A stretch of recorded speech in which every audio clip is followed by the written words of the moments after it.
You know, we understandably have been talking a lot about Conor Benn's outside the ring issues, but one of the issues that, or questions to say about Conor Benn, was his ability to take power inside the ring. His recent opponents have been quality: Chris Van Heerden, Chris Algieri, Adrian Granados, but they have not been power punchers per se. Orozco does not have a great resume, but he has a lot of knockouts on, so we're going to see if he tests the chin of Conor Benn in this fight. They're testing one another's left hooks on the inside there. One thing we have seen from Conor Benn in the past is a willingness to just blitz his opponents if he gets that opportunity.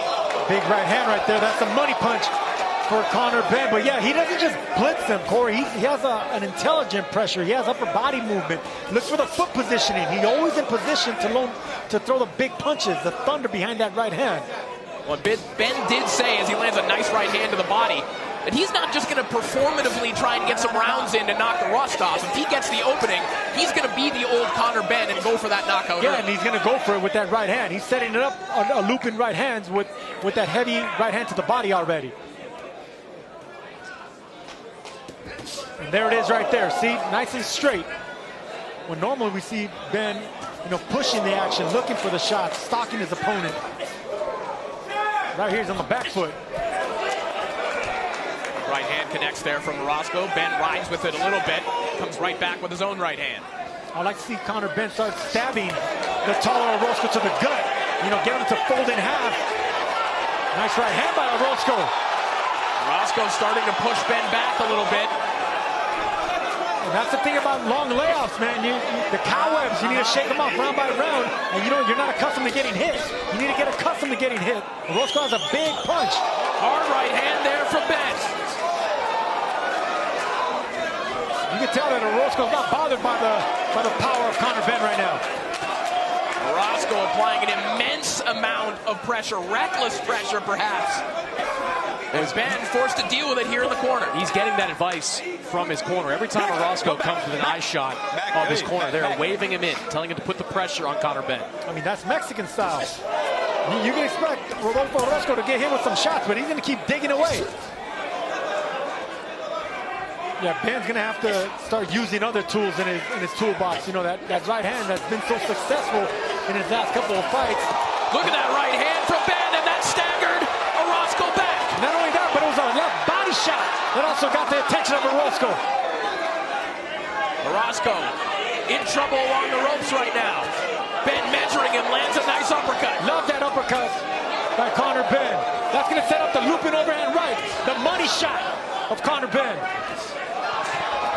The right hands from Conor Benn just cannot miss. Conor Benn should go back to stabbing the body with the jab. That's going to open up the looping shots on the taller opponent. There it is right there. And those right hands up top will further open up that cut that we suspect might have been caused by a clash of heads, but it's being worsened by the power shots of Conor Benn. I like the patience that Benn is showing right here. He knows that Orozco's not going to go away. I mean, this is a man in 38 fights who's never been stopped. You may be able to hurt him a little bit, wobble him, but you gotta chop him up slowly, little by little, round by round. I think you got to do it in the midsection too. I mean, Orozco has a great chin. He's proved that over the course of his career. Conor Benn wants to keep that momentum away from him. Dig to that body. Round 5 begins, and a big uppercut there from Benn. Pops the head back of Rodolfo Orozco. Yeah, pops the head back of Orozco, but Orozco landed a left hook to the body. So this is Mexican style. You're going to get hit 2 times just to land that one. But if that one is properly invested, it does more damage. Well, there's a right hand from Rodolfo Orozco as well. Important to point out that Tony Sims is in the corner of Conor Benn here tonight. He's left Jordan Thompson in Essex during the final days of his preparation for his upcoming contest for the Ring Magazine Cruiserweight title against Jai Opetaia. So all the resources behind Conor Benn here tonight, and perhaps important, Sergio, if perhaps he's experiencing a little bit of frustration and a little bit of duress here. Even when those shots are blocked, they're still going to have an effect. And normally when a fighter can take a big shot upstairs, it's downstairs that you're going to have success with. It's a nice overhand right from Orozco a moment ago.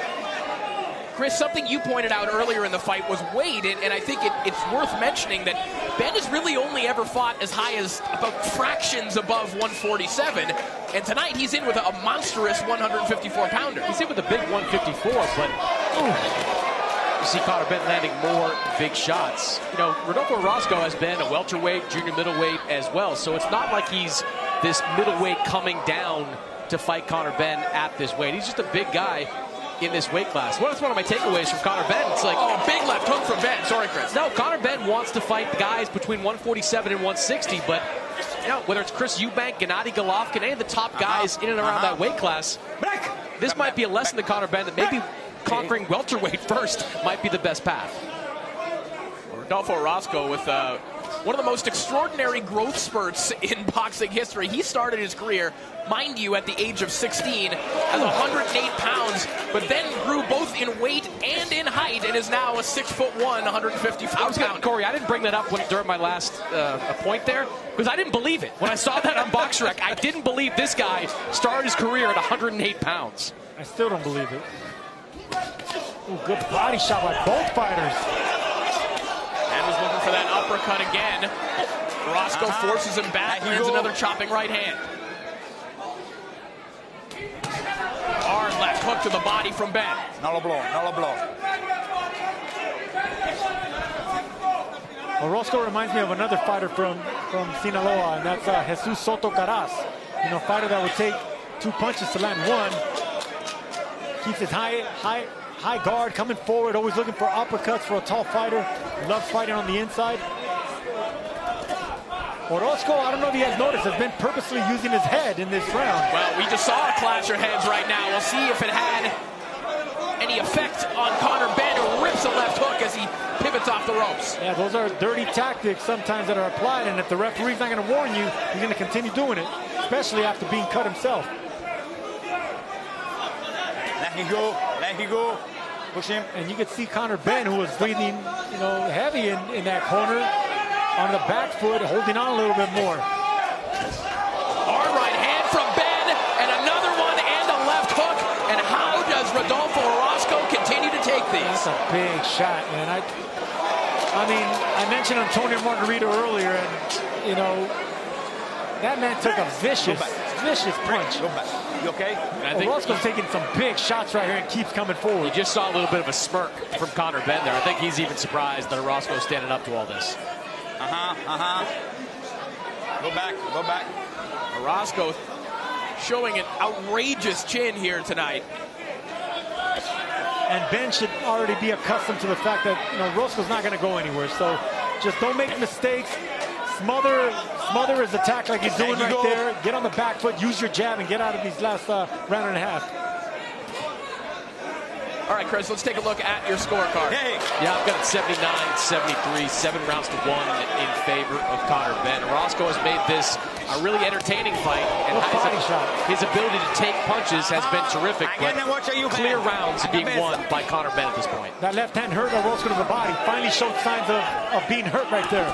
Yeah, Orozco bending at the waist a little bit here on the inside as he takes another body shot. The Mexican's hurt, and I don't know if Conor Benn knows it, but he's hurt to the body, and now it's the overhand right that will land now. Conor Benn should go for that money punch, that overhand right that he always lands.